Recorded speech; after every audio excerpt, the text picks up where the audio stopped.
Chapter 29. Then Jacob went on his journey, and came unto the land of the people of the east. And he looked, and behold, a well in the field, and lo, there were 3 flocks of sheep lying by it, for out of that well they watered the flocks. And a great stone was upon the well's mouth. And thither were all the flocks gathered, and they rolled the stone from the well's mouth, and watered the sheep, and put the stone again upon the well's mouth in his place. And Jacob said unto them, My brethren, whence be ye? And they said, Of Haran are we. And he said unto them, Know ye Laban the son of Nahor? And they said, We know him. And he said unto them, Is he well? And they said, He is well. And behold, Rachel his daughter cometh with the sheep. And he said, Lo, it is yet high day, neither is it time that the cattle should be gathered together. Water ye the sheep, and go and feed them. And they said, We cannot, until all the flocks be gathered together, until they roll the stone from the well's mouth. Then we water the sheep. And while he yet spake with them, Rachel came with her father's sheep, for she kept them. And it came to pass, when Jacob saw Rachel the daughter of Laban his mother's brother, and the sheep of Laban his mother's brother, that Jacob went near and rolled the stone from the well's mouth, and watered the flock of Laban his mother's brother. And Jacob kissed Rachel, and lifted up his voice, and wept. And Jacob told Rachel that he was her father's brother, and that he was Rebekah's son.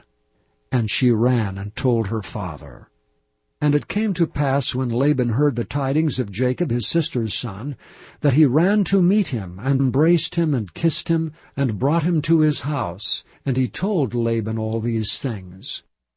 And Laban said to him, Surely thou art my bone and my flesh. And he abode with him the space of a month. And Laban said unto Jacob, Because thou art my brother, shouldst thou therefore serve me for naught? Tell me, what shall thy wages be? And Laban had 2 daughters. The name of the elder was Leah, and the name of the younger was Rachel. Leah was tender-eyed, but Rachel was beautiful and well-favored. And Jacob loved Rachel, and said, I will serve thee 7 years for Rachel thy younger daughter. And Laban said, It is better that I give her to thee, than that I should give her to another man. Abide with me.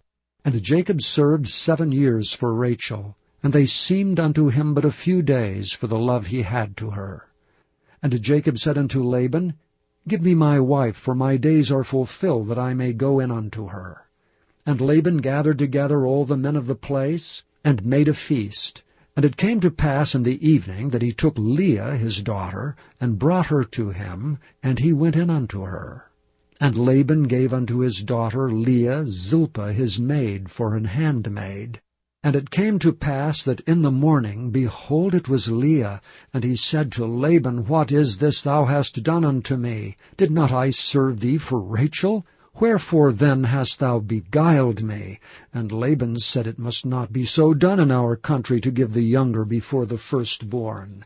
Fulfill her week, and we will give thee this also for the service which thou shalt serve with me yet 7 other years. And Jacob did so, and fulfilled her week, and he gave him Rachel his daughter to wife also. And Laban gave to Rachel his daughter Bildah his handmaid to be her maid. And he went in also unto Rachel, and he loved also Rachel more than Leah, and served with him yet 7 other years. And when the Lord saw that Leah was hated, he opened her womb, but Rachel was barren. And Leah conceived and bare a son, and she called his name Reuben.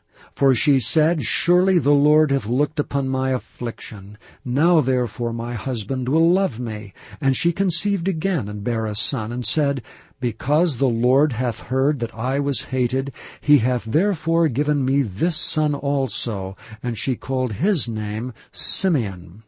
And she conceived again, and bare a son, and said, Now this time will my husband be joined unto me, because I have borne him 3 sons. Therefore was his name called Levi. And she conceived again, and bare a son, and she said, Now will I praise the Lord. Therefore she called his name Judah, and left bearing.